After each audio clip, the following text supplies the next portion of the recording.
Everyone, good morning, আসসালামু আলাইকুম। কেমন আছেন? আশা করি সবাই ভালো আছেন, সুস্থ আছেন। আমিও খুব ভালো আছি। নাটোর বনপাড়ার ধানাইদুয়া চাঁদপুর ছোট্ট একটা গ্রাম থেকে আবার একটা ডেইলি ব্লগ শেয়ার করছি। আশা করি সবার ভালো লাগবে। ভিডিওটি যদি সম্পূর্ণ দেখার পর একটুও ভালো লেগে থাকে তাহলে ভিডিওটির উপর একটা লাইক অ্যান্ড চ্যানেলটাকে সাবস্ক্রাইব করে আমার সঙ্গে থাকবে। এই তো সকাল সকাল ভিডিওটা স্টার্ট করে দিচ্ছি, যেহেতু গ্রামের বাইরে ঝাড়ু হাতেই ভিডিওটা স্টার্ট করে দিচ্ছি।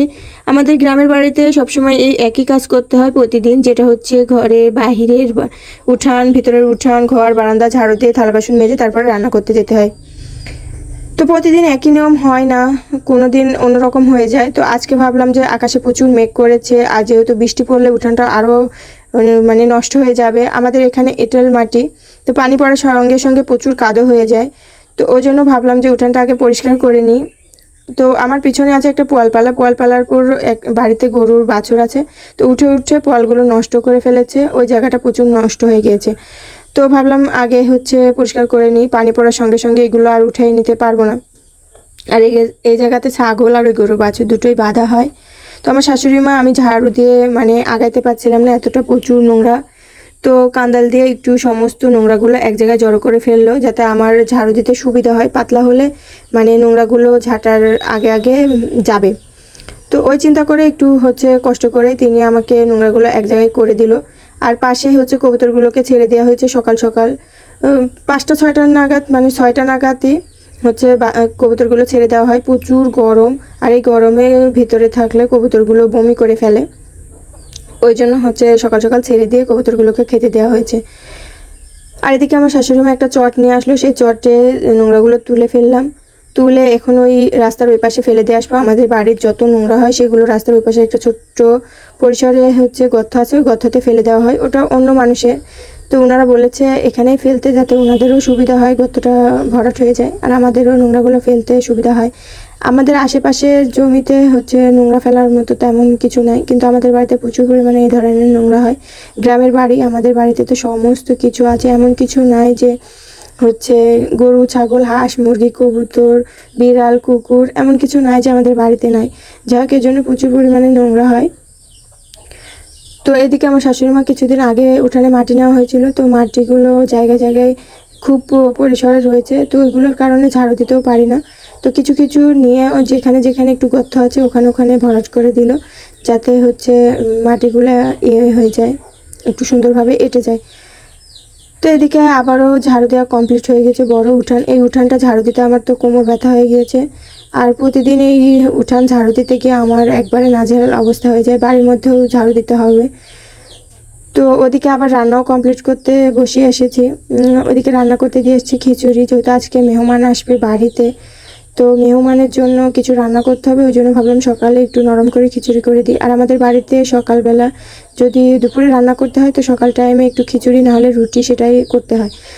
তো খিচুড়ি করব। তো আমার শ্বশুর মশাই একটু খান ইয়ে দিয়ে, খেসারির ডাউল দিয়ে, তার সাথে মিষ্টি কুমড়া দিয়ে একটু নরম করে খিচুড়ি করলে সেটা সে খুব ভালো পছন্দ করে। তো ভাবলাম দুপুরে রান্না করব, তো ওটাই একটু প্রেশার কুকারে আমি বসিয়ে দিয়ে আসছি। এদিকে প্রায় টিপটিপ করে বৃষ্টিও পড়া শুরু হয়ে গিয়েছে। তোমরা খেয়াল করলে বুঝতে পারবে যে ক্যামেরার সামনে কিন্তু টিপটিপ করে একটু করে পানি পড়ছে। ছাগলটাকেও ঘরে তুলতে হবে। তো এদিকে আমার শাশুড়িমা কেন জানি বাড়ির মধ্যে চলে গিয়েছে, আমি নোংরাগুলো তুলে ফেলছিলাম। তো এই নোংরাগুলো ফেলে দিয়ে এসে আবার বাড়ির মধ্যে যেতে হবে। প্রচুর পরিমাণে কাজ রয়েছে আজকে, সমস্ত দিক সামলাতে হবে। বাড়িতে যেহেতু মেহমান আসবে, মেহমান বলতে আমাদের বাড়িতে যেহেতু একটাই ননদ, তো ওকে দাওয়াত দেওয়া হয়েছে। আর বাড়ির মেয়েরাই যখন বিয়ে হয়ে যায় তখন এই বাড়ির মেহমান হয়েছে, এই জন্য মেহমান বললাম। তাছাড়া তার শ্বশুরমশাইকেও দাওয়াত দেওয়া হয়েছে, সেও আসবে। তো এদিকে তো খিচুড়িটা আমার কমপ্লিট হয়ে গেছে, শাশুড়ি মা বেড়ে দিল। আমরা নিয়ে এসে 3জন একসঙ্গে বসে পড়েছি। বসে খাওয়া দাওয়া কমপ্লিট করে নিচ্ছি। নরম করে খিচুড়ি, তার সঙ্গে আর তেমন কিছু করা হয়নি, কারণ সেরকম সময় হাতে ছিল না আমার। তো যদি সময় থাকতো তাহলে একটু বেগুনি, পেঁয়াজু এসব কিছু করে নিতাম। তো এখন ওই ঘরে ঘি আছে, হাতে মাখা ঘি, তো ঘিটা দিয়েই খাওয়া কমপ্লিট করব। খাওয়া দাওয়া কমপ্লিট করে শাশুড়ির ঘরটা পরিষ্কার করে নিলাম, যেহেতু আমাদের এই ঘরে সমস্ত কাজ করতে হয়। গ্রামের বাড়ি হিসেবে প্রচুর পরিমাণে ফসল ওঠে, আসলে সেরকম জায়গা থাকে না, জায়গা কোথাও ফাঁকা থাকে না, এজন্য আরও বেশি পরিসরে নোংরা হয়ে যায়। এই তো বস্তা প্রচুর পরিমাণে, এখানে ধনিয়া, গম, মটর, খেসারি, মসুর সমস্ত কিছু ওখানে রাখা হয়েছে, আর অন্য ঘরে ধান আছে, অন্য অন্য জিনিস আছে। তো এই নোংরাগুলো বের করে দিয়েছি, শাশুড়ি মা নোংরাগুলো ফেলে দিয়ে আসছে, আর কিছু কিছু যদি আমি কাজের জিনিস ফেলে দিই সেটাকে একটু দেখে নিতে বললাম। তারপরে গোসলটা সেরে চলে আসলাম। প্রচুর পরিমাণে গরম, আর এই গরমে এখন রান্না করতে গেলে আর রান্নাঘরে ফ্যানটাও নষ্ট হয়ে গিয়েছে, তো ওই জন্য ভাবলাম একটু গোসলটা করে এসে রান্না বসিয়ে দিই, তাহলে একটু রিল্যাক্স লাগবে, মানে একটু ঠান্ডা ঠান্ডা লাগবে। পরে যদি আবার খুব কষ্ট হয় তাহলে আবার সেকেন্ডবার গোসলটা সেরে নেব। তো এদিকে দুটো গোশ ভিজিয়েছি আমি, একটু খাসির গোশ আর গরুর গোশ। খাসির গোশটা প্রায় ছুঁড়ে গিয়েছে, ফ্রিজে রাখা গোশ যেহেতু। তো এদিকে গরুর গোশটা হয়নি, তো ভাবলাম একটু পানি পাল্টে দিই, এজন্য গোশটা উঠিয়ে নিলাম বালতি থেকে, দিয়ে একটু এই পানিটা চেঞ্জ করে দিব, তাহলে তাড়াতাড়ি ছুড়ে যাবে। যেহেতু আমার হাতে সময় নেই, কারণ আমার ননদ শ্বশুরমশাই আসার পরে উনি খেয়ে বাড়িতে চলে যাবেন, তারপরে আমার ননদায় আসবে। তার কারণ আমার ননদের শাশুড়ি মা অসুস্থ, তো উনি বিছনাতে আছে, তো কোনো কাজ কর্ম কিছু করতে পারে না, তাকে টেক কেয়ার করতে হয়। তো ননদরা আসলে পারে তাকে দেখার মতো তেমন কেউ নেই। তো ননদের শ্বশুরমশাই বাড়িতে গেলে তারপর ওরা আসবে। তো দুপুর দুপুর তাড়াতাড়ি রান্না কমপ্লিট করে সে এসে খেয়ে বাড়ি গেলে তারপরে ননদরা আসবে, ওই জন্য তাড়াহুড়ো করে রান্না করতে চলে আসছি।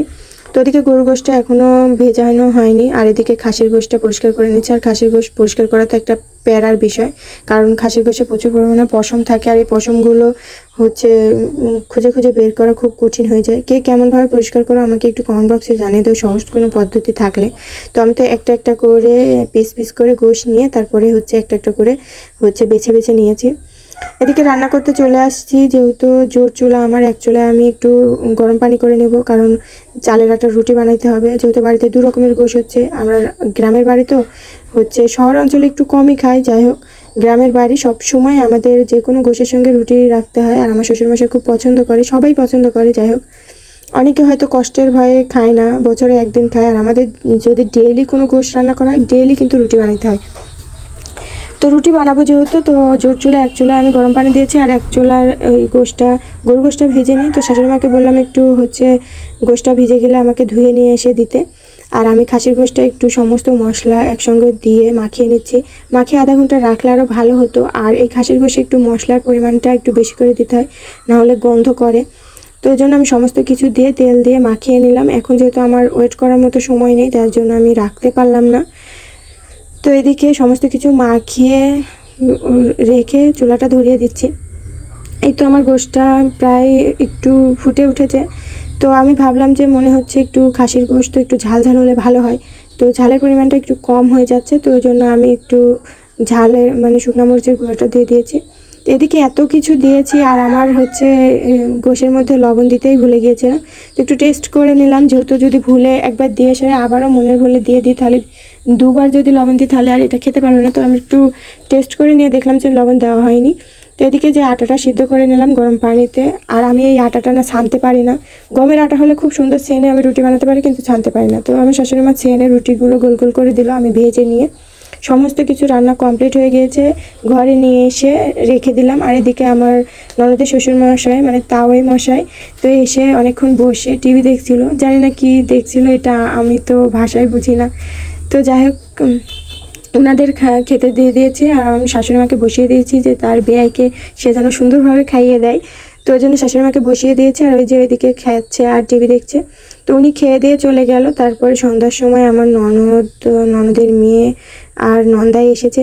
তো ননদকে আগেই নামিয়ে দিয়ে চলে গেছে, যেহেতু শ্বশুর বাড়িতে আসছে তো কিছু তো নিয়ে আসবে, ওই জন্য নাকি বাজারে রয়ে গিয়েছে, সে দই 7 আপ এসবগুলো কিনবে। তো ওই জন্য ননদকে নামিয়ে দিয়ে চলে গেছে, আমরা টেরই পাইনি যে বাড়ির সামনে নামিয়ে দিয়ে চলে গেছে।